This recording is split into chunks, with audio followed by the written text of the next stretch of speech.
नमस्कार, सत श्री अकाल, सलाम। मैं अरशद वारसी क्यूपी न्यूज में आप सभी दर्शकों का स्वागत करता हूं। आज हमारे स्टूडियो में दो हस्तियां तशरीफ फरमा हैं। वो किसी परिचय की मोहताज नहीं हैं, जयपुर की जानी मानी हस्तियां हैं।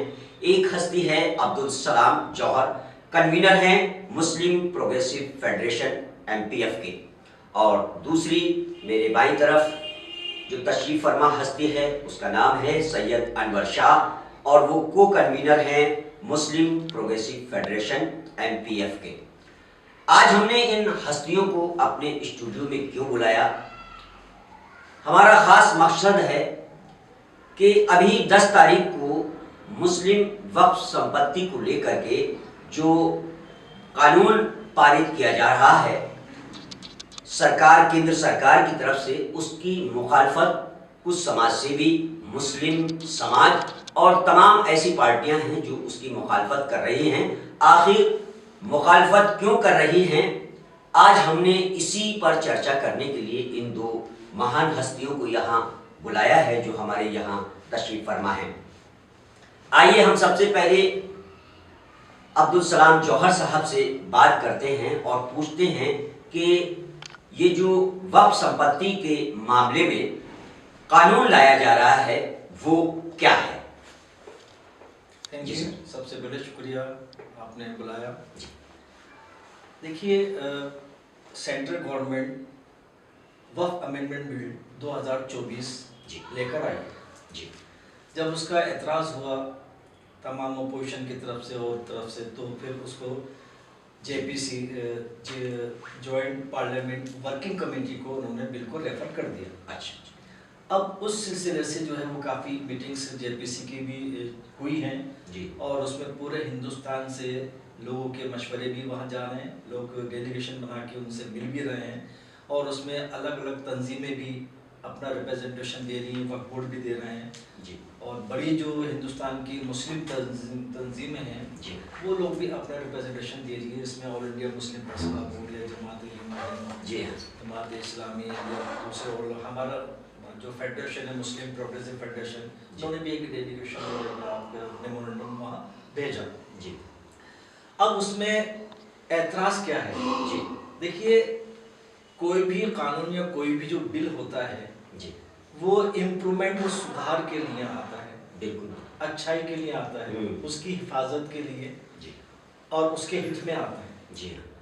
और जिस के लिए बिल लाया जाता है जी, उस कम्युनिटी को भी गुड फेथ में लिया जाता है, उससे भी राय मशवरा किया जाता है, और उनकी राय मशवरे के बाद फिर इम्प्रूवमेंट और अमेंडमेंट और संशोधन बिल लाया जाता है। बिल्कुल बिल्कुल। लेकिन यहाँ जो हुआ वो ये हुआ कि जो केंद्र सरकार जो वक्फ अमेंडमेंट बिल जो संशोधन बिल लेकर आई है, उसके अंदर काफ़ी कमियां हैं। अच्छा। और वो वक्फ के हित में ना होकर, बल्कि ऐसा लगता है कि सरकार की जो मंशा है वो वक्फ की जायदादों को कब्जा करने की, हड़पने की, या उसको खुर्द-बुर्द नेस्त व नाबूद करने की नज़र आ रही है। और इसी वजह से हिंदुस्तान की तमाम जो मुस्लिम ऑर्गेनाइजेशन हैं या तंजीमें हैं या इंटेलेक्चुअल हैं और दूसरे भी जो सेकुलर लोग हैं हिंदुस्तान के, और तमाम सियासी पार्टियां हैं, धार्मिक और सोशल एक्टिविस्ट लोग हैं, वो सब इसका विरोध कर रहे हैं। आपने कहा कि आखिर विरोध किस बात का हो रहा है? सबसे पहले तो वक्फ बोर्ड का जो एक संगठन का जो ढांचा होता है वो ढांचे उन्होंने चेंज कर दिया। अच्छा अच्छा। उसमें दो उन्होंने कंपलसरी नॉन मुस्लिम को अपॉइंटमेंट दे दिया है। अच्छा। स्टेट लेवल पर 2 मुस्लिम नॉन मुस्लिम जो है वो कंपलसरी होंगे। अच्छा। इसके अलावा आपके MLA MP जी और आपके बार काउंसिल के जो मेंबर होते थे, एक मेंबर उसमें मुस्लिम होता था, अब के उन्होंने मुस्लिम वर्ड को हटा दिया। अच्छा। इसका मतलब ये हुआ कि बार काउंसिल से या MLA कोटे से या MP कोटे से नॉन मुस्लिम भी आ सकता है। अच्छा। और जिसकी पूरी संभावना है, क्योंकि अक्सरियत जो मेजोरिटी है, चाहे बार काउंसिल हो, चाहे आपके दूसरे इदारों उसके जी। अंदर नॉन मुस्लिम ज्यादा होते हैं, एमएलए एमपी के अंदर भी, तो वो नॉन मुस्लिम आ सकते हैं। 2 आदमी तो आपने पहले अपॉइंट कर दिया नॉन मुस्लिम, जी 3 ही आदमी और ले लिए। जी अब इसके अलावा जो वक्फ ट्रिब्यूनल होता था, जी वक्फ ट्रिब्यूनल के अंदर डिस्ट्रिक्ट जज होता था जी। जो हाई कोर्ट अपॉइंट करता था, हाँ एक एडवोकेट होता था जी और एक मुस्लिम कानून का जानकार होता था। जी अब वो फॉर्मेट भी इन्होंने खत्म करके 2 आदमी ट्रिब्यूनल में जी अपॉइंटमेंट रखा है अच्छा। और उसके अंदर भी रिटायर्ड जज की इन्होंने भूमिका रखी है। अच्छा, रिटायर्ड जज उसमें है। रिटायर्ड जज, जी ये बहुत ज्यादा ऑब्जेक्शनल है कि जब पहले ये होता था कि वक्फ की जायदाद के सिलसिले से कोई भी अगर मुकदमा आता था तो वो वक्फ ट्रिब्यूनल में जाता था अच्छा और वक्फ ट्रिब्यूनल का जो फैसला होता था वो आखिरी माना जाता था। जी जी जी कानूनी अगर कोई पेचीदगी या कानूनी कोई कमी रह जाती थी जी उसके सिलसिले से आप सेशन में और हाई कोर्ट में भी जा सकते थे। जी। जैसा कि इस तरह ये दिग्भ्रमित किया जा रहा है कि साहब वक्फ ट्रिब्यूनल के अगेंस्ट जा ही नहीं सकते। जी वक्फ के सिलसिले से वक्फ ट्रिब्यूनल का फैसला फाइनल होता था, लेकिन कानूनी अगर कमी रहती तो उसके लिए आप अपील कर सकते थे। बिल्कुल बिल्कुल। अब वक्फ नया जो वक्फ 2024 का जो अमेंडमेंट बिल आ रहा है जी उसके अंदर जो वक्फ ट्रिब्यूनल के राइट ही खत्म कर दी अच्छा अच्छा और उसको रिटायर्ड जज कर दिया, 2 मेंबर कर दिए जी और अपील करने का पावर दे दिए। अच्छा अब पता ही चलेगा कि हर इश्यूज पर वक्फ के हर मामले के अंदर वो किसी भी न्यायालय के अंदर अपील करिए और वो लिंगर केस होता रहेगा। एक तो ये है। जी दूसरी बात ये है कि वक्फ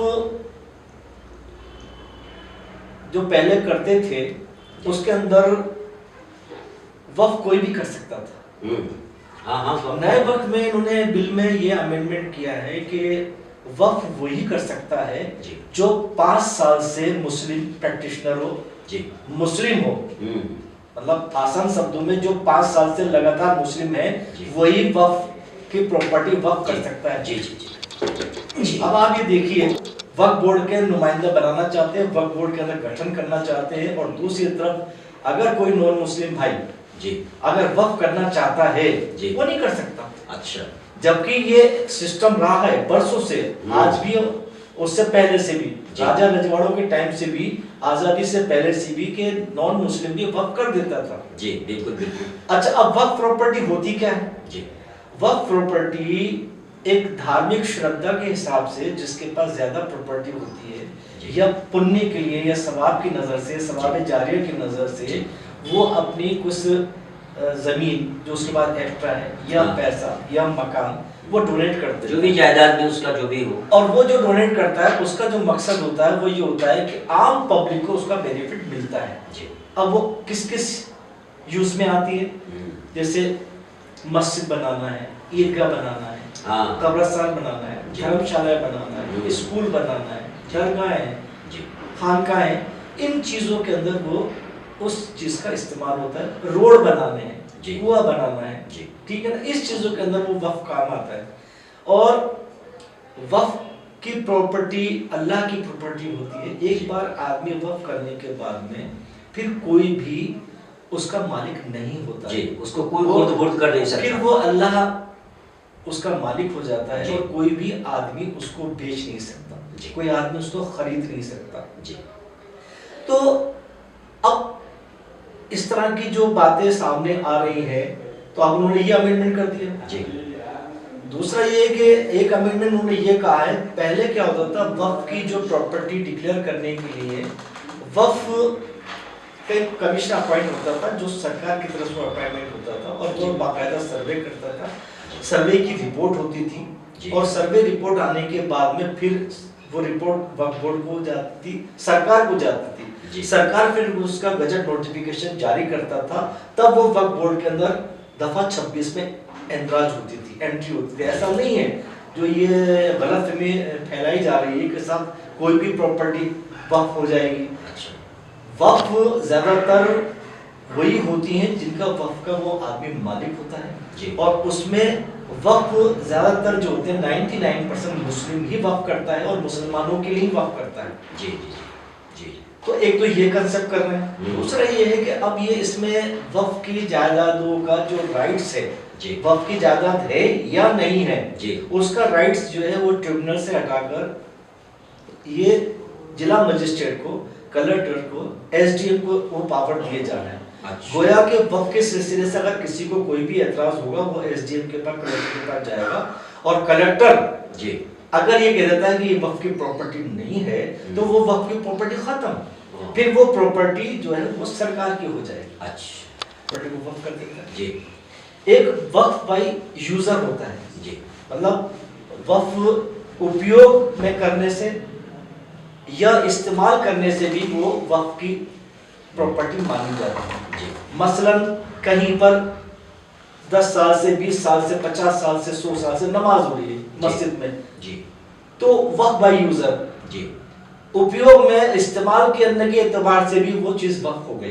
हाँ कोई कब्रिस्तान है 50 साल 100 साल 200 साल 500 साल पुराना कब्रिस्तान है, वहां पर मुर्दे दफनाए जाते हैं, दफन होते हैं, कब्रिस्तान है, तो वो वक्फ बाई यूजर है। जी तो वो वक्फ की प्रॉपर्टी वो ऑटोमेटिकली वक्फ की प्रॉपर्टी मानी जाती है। बिल्कुल ठीक है ना।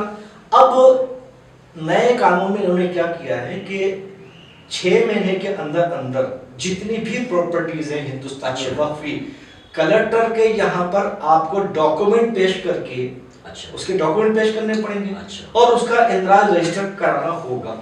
अच्छा अब पहली बात तो यह है, ज्यादातर के डॉक्यूमेंट तो अवेलेबल है, हो जाएंगे, जी जी लेकिन हिंदुस्तान में ऐसी बहुत सी जायदाद प्रॉपर्टीज हैं जी। जो कोई 100 साल है, कोई 200 साल है, कोई जी। 300 साल है, जी वो उसके डॉक्यूमेंट अगर नहीं होंगे हम्म, तो फिर तो कलेक्टर कह देगा ये वक्फ की प्रॉपर्टी नहीं है। यही नहीं है, सरकार की हो गई।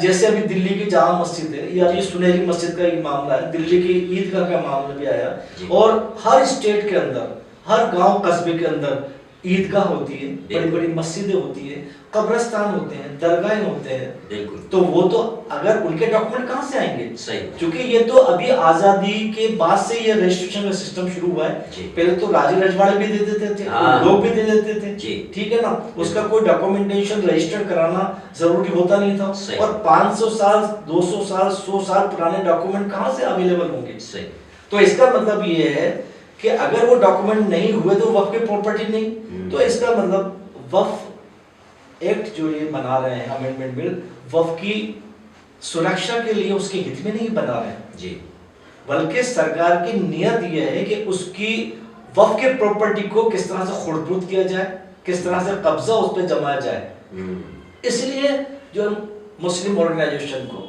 या मुस्लिम बोर्डों को या जितनी भी तंजीमें या नॉन मुस्लिम भी जो सेकुलर जी, जी, लोग जी, हैं, कुछ लोग उनको कर रहे इस हैं। बात का एतराज है। एतराज है। तो एक तो ये इसमें मोटा मोटी है कि जी। वक्फ बाई यूजर खत्म करना है, जी ठीक है ना।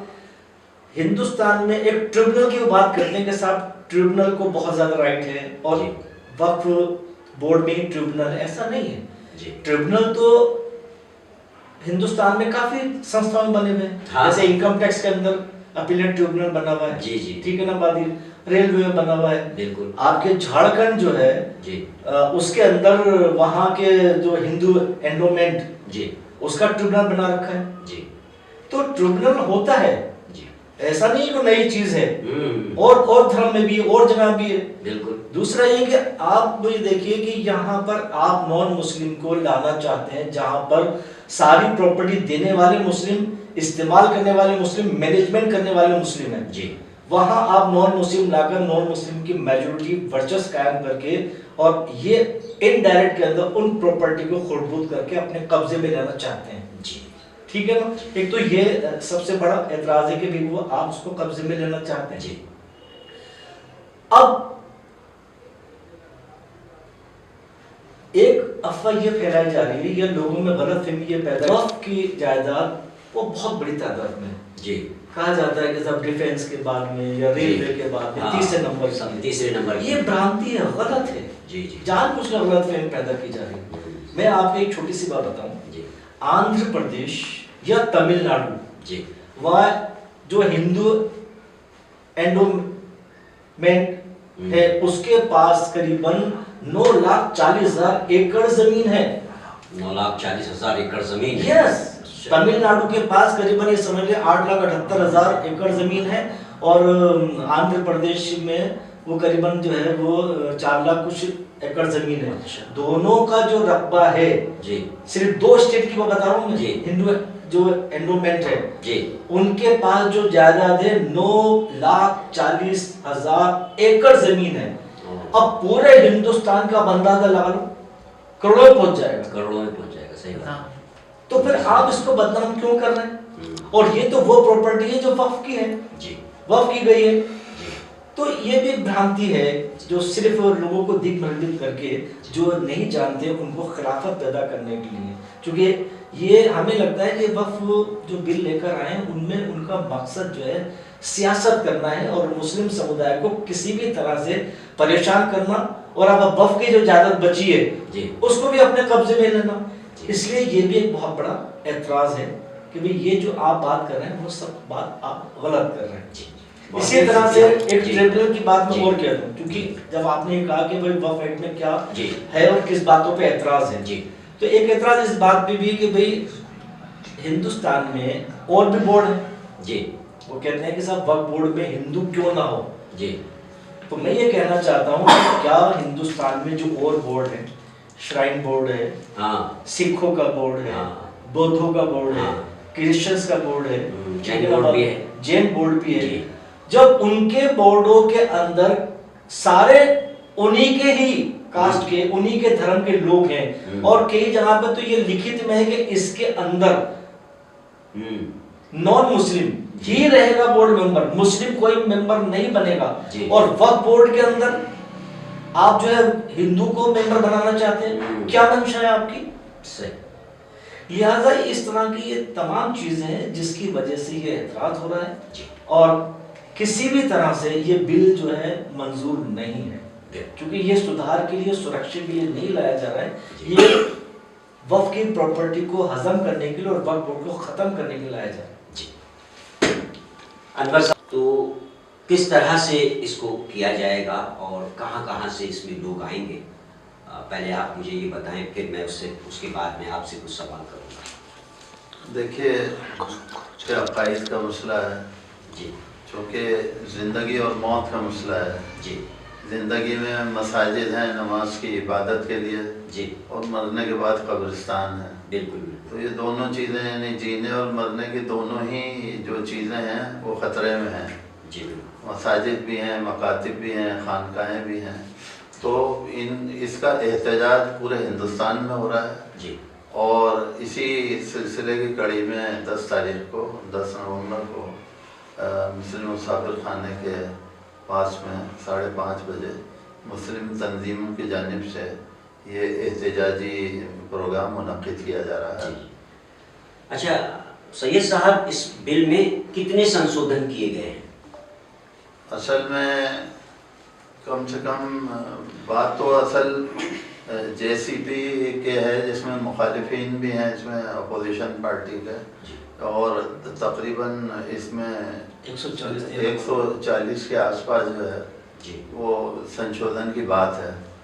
और जैसा अभी जवाहर साहब ने फरमाया था कि चूँकि वक्फ का ताल्लुक़ मुसलमानों से है, जी तो किसी मुस्लिम तंजीम से या उन उलमा से या all India Muslim personal law board से या मुस्लिम स्कॉलर्स से कोई गवर्नमेंट ऑफ इंडिया ने कोई राय नहीं दी है। जी जो चीज़ जिस मज़हब से जुड़ी हुई है आप उसी से राय नहीं ले रहे हैं, जी तो आपकी मंशा क्या है? फिर ये जाहिर होती है। और जैसे दूसरी ये बात अभी कही गई कि जैन बोर्ड में जैनीज ही हैं, जी बुद्धिस्ट हैं बुद्ध बोर्ड के अंदर। इस तरह हमेशा से यही होता चला है आज़ादी के 75 साल से कि इसमें सिर्फ मुस्लिम ही हैं, चाहे वो MP हो, एग्जिस्टिंग MP हो या एक्स MP हो, जी या MLAs हों, या बार काउंसिल ऑफ राजस्थान का स्टेट का मेंबर हो, या मुतवल्ली कोटे से हों। गवर्नमेंट की तरफ से 5 अपॉइंटेड सोशल वर्कर्स होते हैं, जिसमें लोग उलमा भी होते हैं। तो इस तरह से ये टोटल 9 लोगों का जो है, पहले 11 होते थे, तो इसमें टोटल मुस्लिम्स होते थे।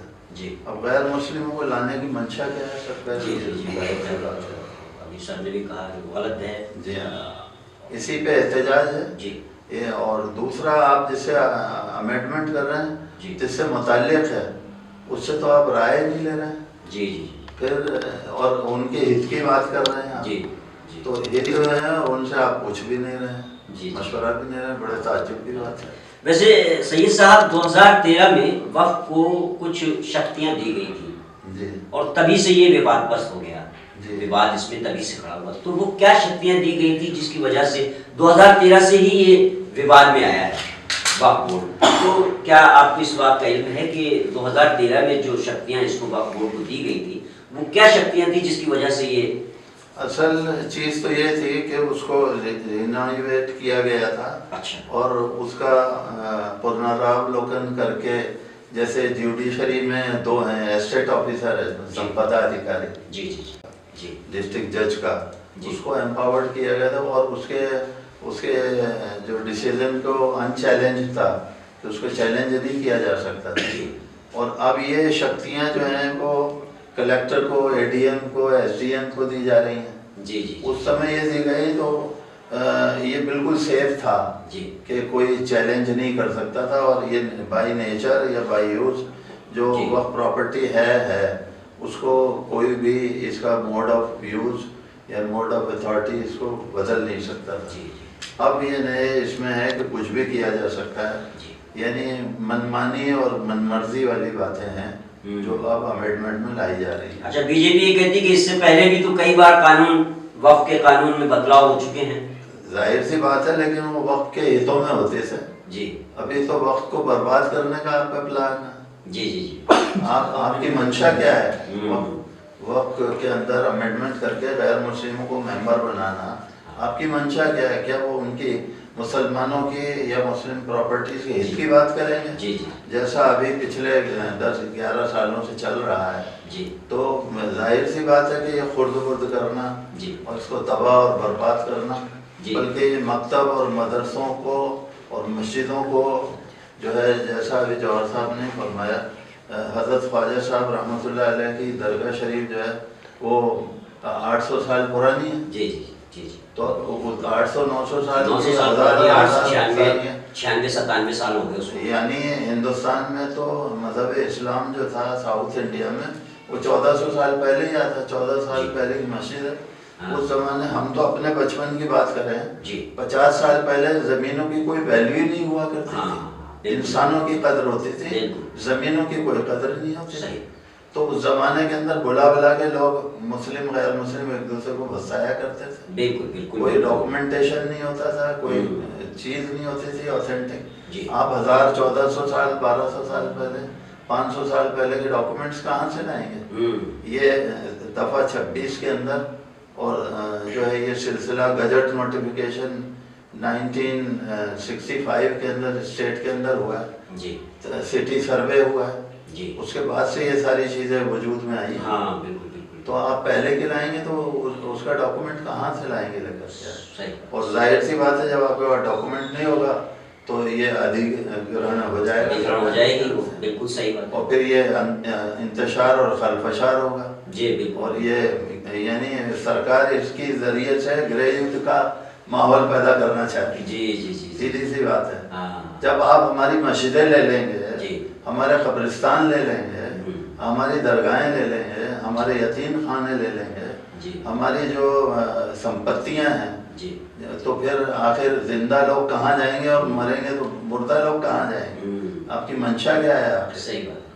हाँ, इस पर अखिलेश यादव ने भी ट्वीट किया था कि वक्फ संपत्ति को लेकर के ये जो अब किया जा रहा है, जिस तरह से रेल बेच दी है, जिस तरह से हवाई जहाज बेच दिया है, इसी तरीके से वक्फ संपत्तियों को बेचने का एक रास्ता निकाला जा रहा है। इसमें अभी जो लेटेस्ट है जी वो 1995 का एक्ट है जी, ठीक है ना जी। उससे पहले भी अमेंडमेंट हुए जी थोड़ा इसको 1954 में भी और उसके बाद जी। पहले भी, और लेटेस्ट जो अमेंडमेंट है 1995 में वक्फ एक्ट जी बना।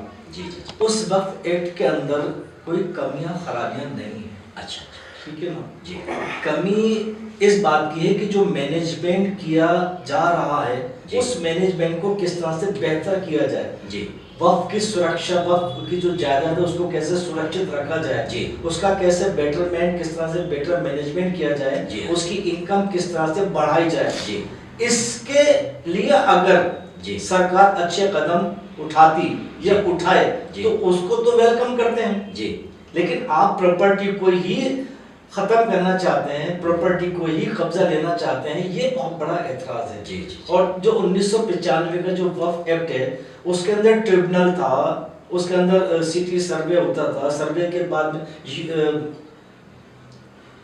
यूज करने पर वक्फ की प्रॉपर्टी मानी जी। जाती थी। जी अब वो चीजें आप सब खत्म कर रहे हैं, बिल्कुल वक्फ का पूरा जो एक सिस्टम है, ढांचा है, वो आप खत्म कर रहे जी। हैं, ट्रिब्यूनल के पावर आप खत्म कर रहे जी। हैं, नॉन मुस्लिम को आप उसको एंटर कर रहे हैं। हम्म। पहले जितने भी मोटा मोटी समझ लीजिए, पहले जितने भी मेंबर होते थे जी। वो मुस्लिम होते थे। जी जी जी अब वो मेंबर का मुस्लिम वर्ड हटा दिया गया। इसका मतलब है कि जितने भी मेंबर जी वक्फ बोर्ड में चुने जाएंगे जी। वो हिंदू हो सकते हैं, और हमें डर ये कि हिंदू ही उसमें ज्यादा होंगे।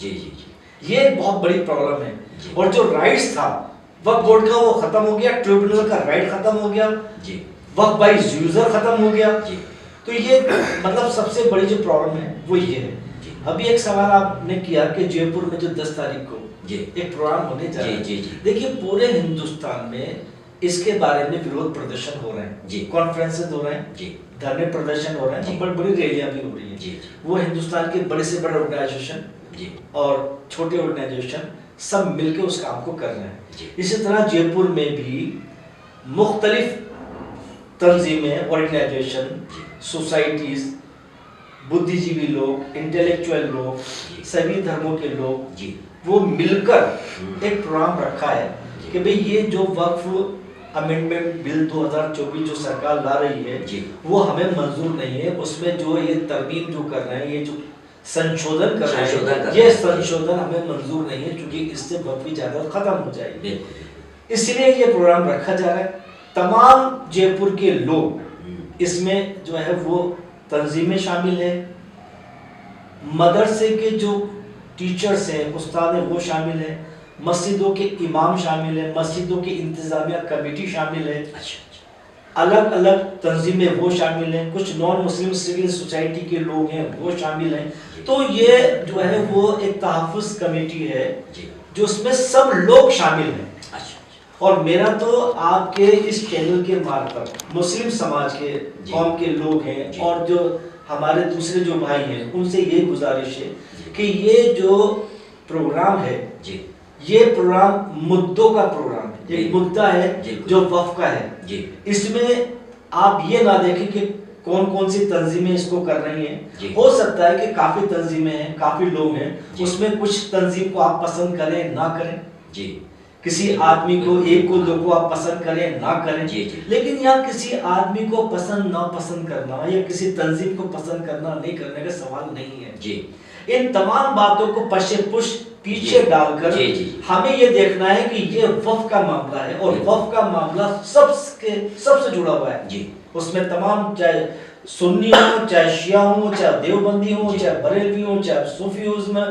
सारे के सारे लोग जुड़े हुए हैं। इसलिए ऑल इंडिया पर्सनल बोर्ड और दूसरे जितने भी बड़े संगठन हैं जी जिसमें सारे ही मसलक के लोग शामिल हैं, जी तो इसलिए हमें किसी भी मसलक में किसी भी ग्रुप यहाँ मसला की बात नहीं है, यहाँ हमें मसला वक्फ की जायदाद के लिए आवाज उठानी है। बिल्कुल। और हमें जी। जो 10 नवंबर इतवार के दिन जी। एमडी रोड के ऊपर जो सभी तंजीमों, सभी लोगों की तरफ से प्रोग्राम, सभी आम मुसलमानों का प्रोग्राम जी। रखा गया है, जी। उसके अंदर हम मुस्लिम प्रोग्रेसिव फेडरेशन भी उसमें कोशिश कर रही है। जी हम राब्ता भी लोगों से कायम कर रहे हैं, जी। हम अपीलें भी भेज रहे जी। हैं, हम मैसेज भी भेज रहे हैं। और मुस्लिम प्रोग्रेसिव फेडरेशन की ये बिल्कुल दर्दमंदाना दिली अपील है जी। जयपुर के और राजस्थान के तमाम लोगों से, तमाम मुस्लिम भाइयों से, कि वो भाई बहन सब वहाँ जाएं। जी लेडीज का भी वहाँ पर इंतजाम है, जी। बच्चे भी जाएं, सब लोग जाएं और एक आवाज मेजॉरिटी के साथ वहाँ जाएं। जो वक्त अमेंडमेंट बिल आप ला रहे हैं, जी। ये इसमें जो तरमीम आप कर रहे हैं, ये अमेंडमेंट कर रहे हैं, ये जी। हमें मंजूर नहीं है,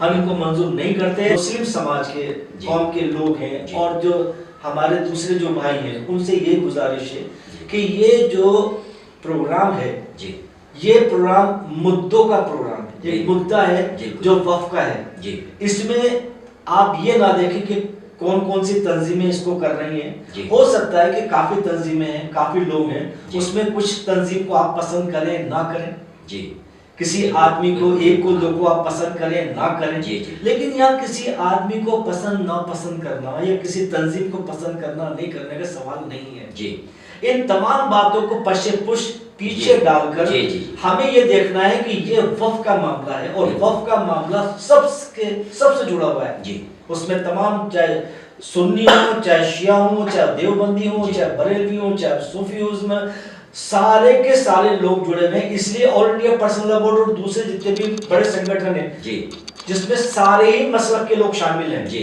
तो इसलिए हमें किसी भी मसलक में, किसी भी ग्रुप, यहाँ मसलब की बात नहीं है, यहाँ हमें मसलब वक्फ की जायदाद के लिए आवाज उठानी है बिल्कुल। और हमें जी। जो 10 नवंबर इतवार के दिन जी एमडी रोड के ऊपर जो सभी तंजीमों, सभी लोगों की तरफ से प्रोग्राम, सभी आम मुसलमानों का प्रोग्राम जी। रखा गया है, जी। उसके अंदर हम मुस्लिम प्रोग्रेसिव फेडरेशन भी उसमें कोशिश कर रही है। जी हम राब्ता भी लोगों से कायम कर रहे जी। हैं, हम अपीलें भी भेज रहे जी। हैं, हम मैसेज भी भेज रहे हैं और मुस्लिम प्रोग्रेसिव फेडरेशन की ये बिल्कुल दर्दमंदाना दिली अपील है जी। जयपुर के और राजस्थान के तमाम लोगों से, तमाम मुस्लिम भाइयों से कि वो भाई बहन सब वहाँ जाएं। जी लेडीज का भी वहाँ पर इंतजाम है, जी। बच्चे भी जाएं, सब लोग जाएं और एक आवाज मेजॉरिटी के साथ वहाँ जाएं। जो वक्त अमेंडमेंट बिल आप ला रहे हैं, जी। ये इसमें जो तरमीम आप कर रहे हैं या अमेंडमेंट कर रहे हैं, ये जी। हमें मंजूर नहीं है, हम इनको मंजूर नहीं करते। हमारे अपने ऑर्गेनाइजेशन की तरफ से भी हम ये गुजारिश करते हैं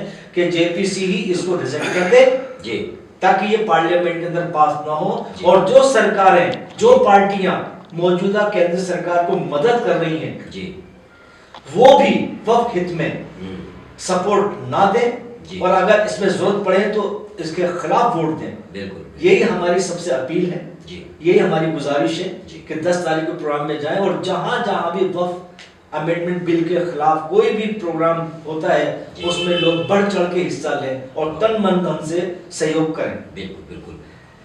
सैयद साहब, आखिरी सवाल मैं करूंगा, वक्त हो चला है। वक्फ बोर्ड्स के लिए एक क्यूआर कोड जारी किया गया था, तो उस क्यूआर कोड का क्या मतलब था और उससे हम लोग क्या जानना चाह रहे थे, वो कहाँ तक पहुंचा, उसमें हमें जो वोट मिला वो कितना मिला, कैसे मिला, क्योंकि आप तो वक्फ बोर्ड से रिलेटेड हैं, जानकार हैं, तो थोड़ा बताएं उस क्यूआर जारी करने का। असल में इसको भी सरकार छुपा रही है अच्छा कि जो करोड़ों की संख्या में बात पहुंची है, तकरीबन 4 करोड़ के आसपास, तो उसको भी सरकार छुपा रही है कि इतनी तादाद नहीं है। उस करोड़ों की संख्याओं को लाखों के ऊपर ला रही है जी। और ये गली गली, मोहल्ला मोहल्ला, हर घर घर, दर दर, मस्जिद, मकतब, मदरसों के अंदर ये सिलसिला चला और लोगों ने पूरे हिंदुस्तान के कोने कोने से बढ़ चढ़ कर इसमें हिस्सा लिया था जी। लेकिन सरकार ने भी इसका दुष्प्रचार किया है जी। कि ये संख्या जो है इतनी नहीं है, इसको छुपा रही है, जबकि इसके ऑथेंटिक सही आंकड़े all India Muslim personal law board ने अपनी वेबसाइट के अंदर भी और सरकार के जेपीसी जो है जी। उसके सामने भी प्रस्तुत किए हैं जी। कि ये संख्या करोड़ों की संख्या में लोगों ने इसमें अवेयरनेस की है, दिखाया है जी। कैसा पक्ष में कैसा और विपक्ष में जी। चंद लोगों को सरकार ने खड़ा भी किया इसके हाँ। समर्थक के हाँ, अंदर, उधर से भी दुष्प्रचार। एक क्यूआर कोड जारी हुआ था, उनका कोई लेना देना नहीं था जी। क्योंकि बात वक्फ की है तो वक्फ का ताल्लुक मुसलमानों से है, बिल्कुल बिल्कुल। राय मुसलमानों से ली जानी चाहिए। बिल्कुल बिल्कुल। देव स्थान में किसी मुसलमान से कभी आज तक राय ली गई नहीं ली जाएगी नहीं कभी या गिरजाघर के मामले के अंदर जी। ईसाई समाज से ली जाएगी, बिल्कुल। सिख समाज से, गुरुद्वारे में सिख समाज से ली जाएगी, बिल्कुल बिल्कुल। जैन मंदिर है उससे, बुद्ध मजहब है, अपने अपने मजहब के जो रहनुमा हैं और अनुयायी हैं, मानने वाले हैं, उनसे राय ली जाएगी जी। ये मुसलमानों के बारे में ऐसा द्वेषपूर्ण और भेदभावपूर्ण जो है ये निर्णय लेना, ये सरकार की मंशा और दुष्प्रचार करना इस तरह से के साथ जो है वो ये संख्या ऑथेंटिक नहीं है जी। ये अपने आप में सरकार घबराई भी है जी। और अभी इसको पार्लियामेंट में पास ना हो, इसलिए जब कभी कोई मसला आता है जी। तो वो उसके सुपर्द कर दिया जाता है जी। संसदीय समिति के जी। तो पहले आपको राय लेनी चाहिए थी मुसलमानों से, हाँ बिल्कुल। वो चाहे प्लस में होती या माइनस में होती, फिर उसके बाद आप आगे करते। अभी तो आप देखिए जो भी मुसलमानों सम्मिलित इनका मंशा और मर्जी यही है जी कि मुसलमानों के बारे में दुष्प्रचार किया जाए जी, ताकि लोगों को, यानी ये चुनावी स्टंट होता है, बिल्कुल बिल्कुल बिल्कुल, पॉलिटिकल है ये issue। हाँ, और असल में इंशाल्लाह उम्मीद है कि ये रिजेक्ट होगा।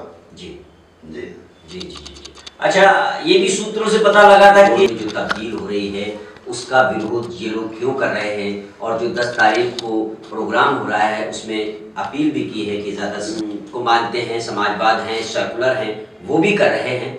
मैं आप दोनों का बहुत बहुत शुक्रिया अदा करता हूँ। आपने वक्फ बोर्ड के बारे में हमारे सामाईन को, हमारे दर्शकों को जानकारी दी, जिसका इतना बड़ा विरोध हो रहा है, जिसका 10 तारीख को जयपुर में एक बड़ा प्रोग्राम हो रहा है जिसमें भारी तादाद में लोग शामिल होंगे। आप लोगों का बहुत बहुत शुक्रिया।